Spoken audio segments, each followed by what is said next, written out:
The First Amendment to the Constitution of the United States says, Congress shall make no law prohibiting the free exercise of religion.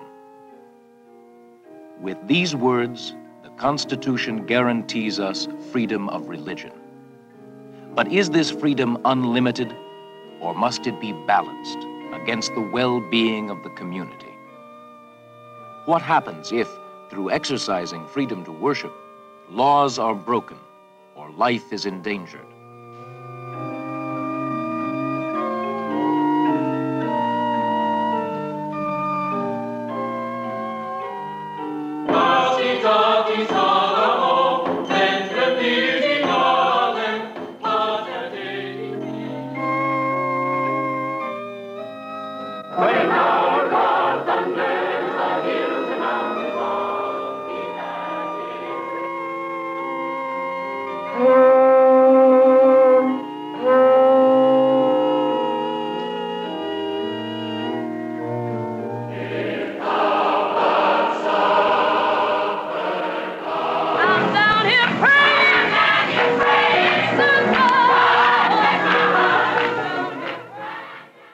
Be careful, dear. I'll call you Mother.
I'm her husband, Doctor. Your wife is bleeding internally and needs a transfusion immediately. I'm afraid that's not possible, Doctor. I don't think you understand. No, I understand, Doctor, but it's against our religious beliefs. Let me explain the urgency of this to you. Your wife is hemorrhaging and must have blood very soon or she'll die. You're going to have to find another way to treat her, Doctor. I cannot permit a transfusion. Nurse, prepare the saline solution.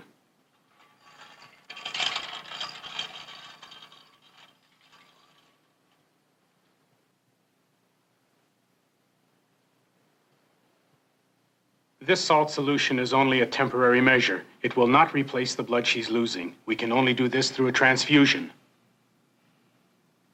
Don't you understand? Your wife is pregnant. Unless you permit me to do this, you're going to lose her and the child she's carrying. Acts 15:29, Doctor. Keep yourselves free from things that are sacrificed to idols and from blood. And Genesis 9:4, flesh with its soul, its blood, you must not eat. This is what the Bible says, Doctor. When we give a transfusion, the blood is injected directly into the veins. Doctor, it doesn't matter how it's administered, Doctor. Our church will not allow us to accept blood. I think she's conscious, Doctor. Mrs. Coleman, you've been badly injured. You need a transfusion. Will you give us your permission? No. If you don't permit us to do this, I can't answer for the consequences. No. I can't force your wife to take this transfusion, but I cannot permit you or your wife to sacrifice your unborn child. But, Doctor, it's better for them to lose a few years of life in this imperfect world than to take the chance of losing life everlasting. I'm going to call the hospital's attorney and see if there is some legal way I can compel your wife to take this transfusion. No matter what you do, Doctor, there's a higher law than yours.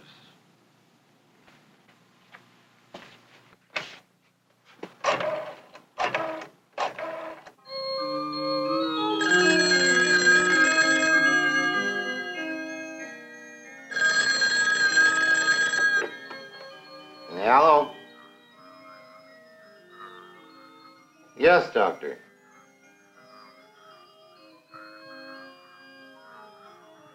Well, the only thing we can do is go before a judge of the Superior Court and seek an order compelling the transfusion. How long pregnant is she? 6 months. How much time have I got? An hour? You mean I've only got until 8 o'clock in order to get this court order? Well, I'll try. Is the husband there? Miss Coleman, my name is Miner. I'm the attorney for the hospital. Is it true that you're refusing a blood transfusion needed to save the life of your wife and your unborn child? Well, you leave me no alternative except to go before a judge of the Superior Court and try to get an order to compel that transfusion. You understand that? All right. You're entitled to be represented by counsel. Do you have a lawyer? All right, I'll try to get hold of Mr. Williams.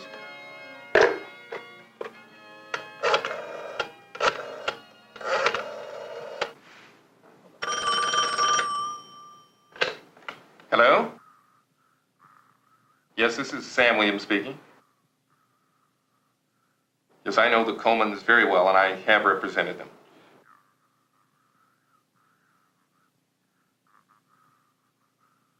Do they refuse the transfusion on religious grounds?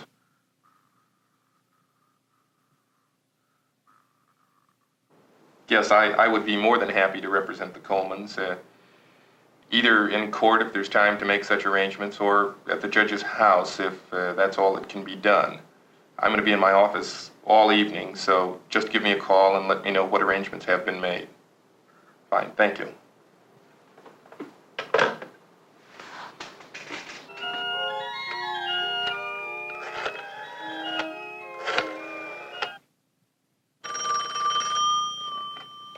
Hello. Yes, this is Judge Jones. This can't wait until tomorrow morning? Has to be tonight? Does the woman have a lawyer? And you've contacted the lawyer? Well, 10 or 15 minutes to hear it? All right. Come on ahead. In exercising freedom of religion, does a person have the right to endanger the life of another person, in this case, an unborn child? Listen as the lawyers argue the constitutional issues upon which the judge must decide the case. All right. I gather from a quick glance at this statement, we've got a rather severe time problem. Judge, you've got until 8 o'clock to decide whether or not a woman and her unborn child lived or died. How are we so certain of this? That's what the doctor says, and I think it's a medical fact. Do you concede this medical necessity? Yes, Your Honor, we do concede the medical necessity for the transfusion, but we do not concede that my client has only a few minutes left to live. But that really isn't important, Your Honor. I think it's a gross oversimplification to talk as if the only issue presented here was that of saving lives, or stated another way, whether my client and her unborn child will live or die.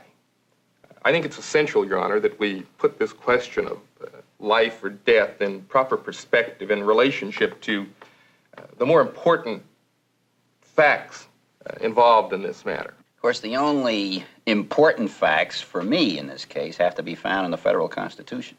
Well, that's exactly what we're talking about. My client's religion teaches, and they honestly believe, that the Bible prohibits the use of the blood of any other creature in their body to sustain their life. She and her husband firmly believe that if they accept this blood transfusion, that not only my client, but her unborn child will be sentenced to eternal damnation. Suppose I order it. Doesn't that relieve her of responsibility? That really doesn't make any difference, Your Honor, because in terms of her religion, whether this court orders her to take the transfusion or whether she of her own free will consents to the transfusion, the blood is in her body. And she has expressly withheld her consent? Yes, Your Honor. Where do you stand in this personally, Mr. Williams? Well, I don't happen to agree with my client's religious views, but that really isn't important, Your Honor. Whether I agree with my client or whether the court agrees with my client or whether Mr. Miner agrees with my client, none of those are really an issue in this matter. The only important question in that respect that this court has to resolve is whether my client honestly believes those things that her religion teaches. Mr. Minor, where do I draw the authority actually to issue an order compelling this blood transfusion? Judge, reason should prevail here. Suppose this child were born.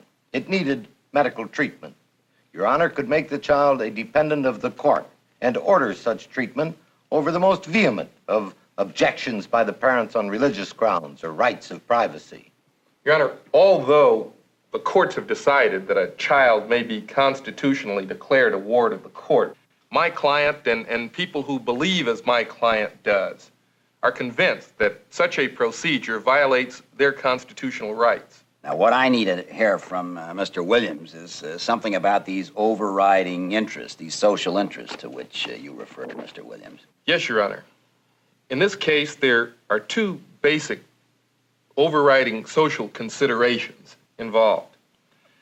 The first is the right of privacy, the right of my client, Mrs. Coleman, to determine whether she's going to subject herself to any kind of medical treatment at all. There's no question in my mind, Your Honor, that if Mrs. Coleman was not pregnant, there's no court in this land that would require her to subject herself to medical treatment.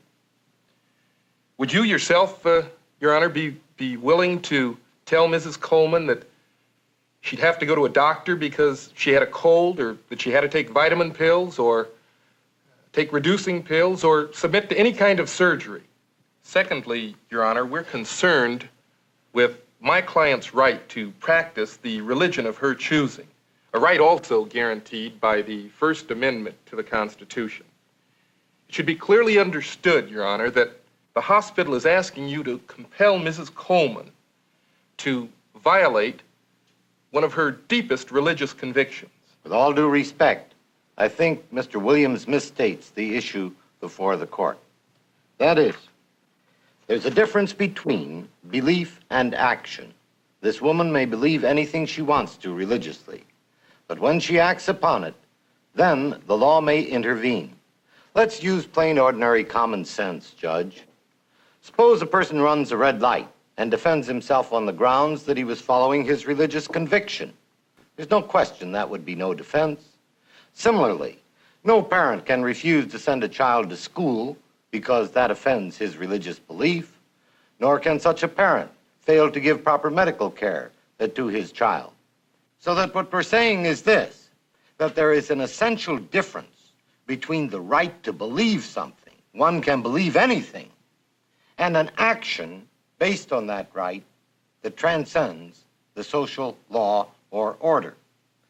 And indeed, Your Honor, and fortunately for us here, the United States Supreme Court has already decided this issue. When back in 1878, the case of the Mormon polygamy question came before the Supreme Court. In that case, if Your Honor pleases, exactly the same position was taken by the defendant as Mr. Williams here advocates, namely, that he would be damned to eternal hell if he did not follow the Mormon practice of marrying more than one wife.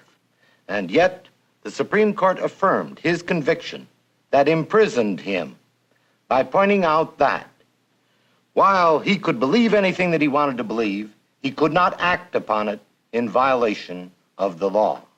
If I may, Your Honor, I would like to quote Mr. Chief Justice's words when he decided this case for the Supreme Court. Laws are made for the government of action, and while they cannot interfere with mere religious belief and opinions, and please mark this, Judge, they may with practices. Suppose one believed that human sacrifices were a necessary part of religious worship. Would it be seriously contended that the civil government under which he lived could not interfere to prevent a sacrifice? Or if a wife religiously believed it was her duty to burn herself upon the funeral pyre of her dead husband, would it be beyond the power of the civil government to prevent her carrying her belief into practice? And isn't that exactly what we have here, Judge? As we talk, a human life is ebbing away. And all we ask of you is to follow the United States Supreme Court and declare that human sacrifice may not be done in the name of religion.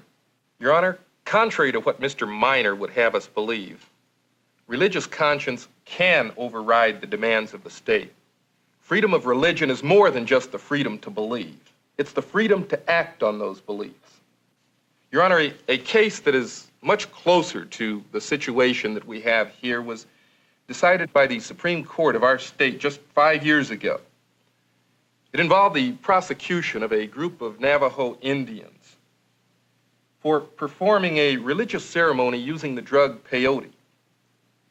There's a law in this state, as I'm sure Your Honor knows, which classifies peyote as a narcotic and makes its possession illegal.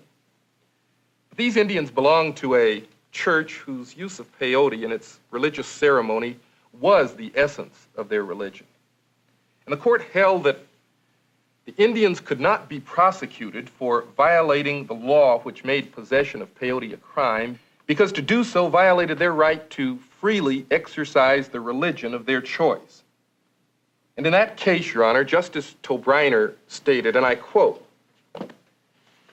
"In a mass society which presses at every point toward conformity, the protection of a self-expression, however unique, of the individual and the group becomes ever more important." So you see, Your Honor, it's clear, contrary to what Mr. Minor says, that in the proper situation, religious conscience can override the demands of the state. And freedom of religion is more than freedom to believe. It's a freedom to act. A freedom to act unless there's some compelling state interest which precludes it. Thank you, Mr. Williams. Well, gentlemen, I guess there's no point in arguing this case further. We're running out of time, obviously, and I'm going to need several minutes to myself here to do some thinking about it. We've got the essential conflict between the interest of the state and the conscience of the individual. We've got the life of this unborn infant as a very heavy factor in the scale here. And of course, we have this profound commitment on the part of Mrs. Coleman to this particular religious belief. If I make a mistake by compelling this transfusion, Mrs. Coleman feels inevitably, I gather, that I will have doomed her to perdition, and that her child would be also headed for perdition. As she sees it, apparently, better that child die in her womb, and better she die in this life than that the child and she should survive this life and lose the next life. On the other hand, of course, I have to look at it as a judge sitting here very much alive, and I have to take account of the fact of the life of that unborn child. That's an awesome balancing, but the necessity of decision confronts the judge, and the Constitution has to be his guideline. I think probably I would appreciate the opportunity to do 3 or 4 minutes of reflection, and I gather you can telephone the hospital what the decision would be. And even I'd appreciate it if you people were wait out in the living room then.